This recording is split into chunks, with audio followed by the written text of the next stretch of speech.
हम लोग के इस खास एपिसोड में आपका स्वागत है। मैं हूं अंबिका सिंह कामा। एनडीटीवी पर हम पिछले कई हफ्तों से इनफर्टिलिटी को लेकर बात कर रहे हैं, जिसे लेकर लोगों की सोच अभी भी बहुत पुरानी है।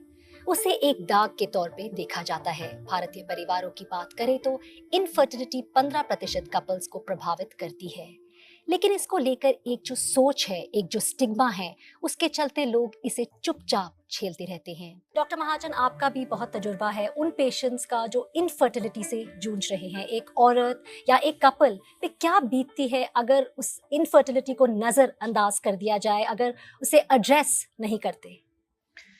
आई थिंक सबसे पहले ये समझना बहुत ज़रूरी है कि औरत अपना अस्तित्व मानती है जब वो माँ बनती है। जी। That is her whole her whole being is complete when she is a mother. So उसको नज़रअंदाज करने का तो मतलब ही नहीं बनता। आप नज़रअंदाज नहीं कर सकते हो। हाँ, वो ट्रीटमेंट के लिए नहीं आगे आते हैं या अपना दुख और तकलीफ बताने के लिए आगे नहीं आते, क्योंकि कुछ उस तरह के घर में माहौल होता है जो उनको अलाउ नहीं करता कि आप नहीं जा सकते डॉक्टर के पास।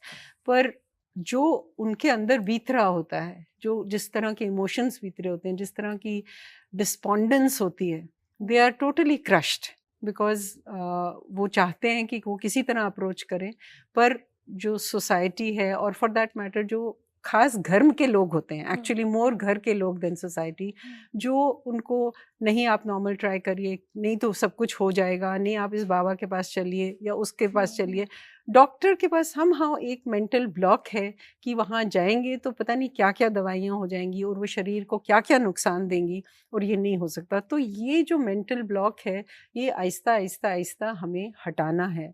As I said earlier also कि बहुत इम्प्रूवमेंट हो गया है, पर फिर भी एक रेजिस्टेंस है, खासकर थोड़ी the older age group, that वो चाहते हैं कि नेचुरल जो है और ये अननेचुरल है। ये अननेचुरल नहीं है, ये एक नेचुरल की असिस्टेंस है।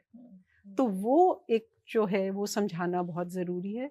पर दुख जो औरत का होता है, मैं कहूँगी कि दोनों का होता है। आई एम नॉट सेइंग कि आदमी का नहीं होता, बट औरत का दुख कहीं बढ़ के होता है, क्योंकि एज आई सेड कि वो जब तक वो माँ नहीं बनती वो कंप्लीट नहीं फील करती।